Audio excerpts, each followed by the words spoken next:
Hello, traders. FX Pip Collector here. Today is Monday, September 15th, and this is my analysis for the Aussie US dollar, and we are on the 4-hour time frame.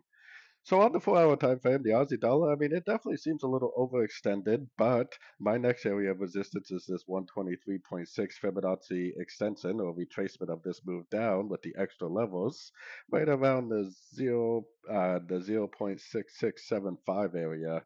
Now, if it hits that area, goes down and breaks structure, then I definitely would become bearish. Otherwise, I'm definitely staying bullish because just because it hits that area doesn't mean it's going to do anything besides make a bounce. It could potentially make another higher low, another higher low, higher low, higher low, and just keep on trending up. So for now, definitely recommending longs in an uptrend going down to the 1 hour time frame. I mean, I would like to see a more proper pullback. These are the places I'd be looking to get long. I don't really want to go long on a little teeny pullback like that, but if it does make, a nice little significant pullback, I definitely would continue to look for longs, potentially for the continuation of this uptrend.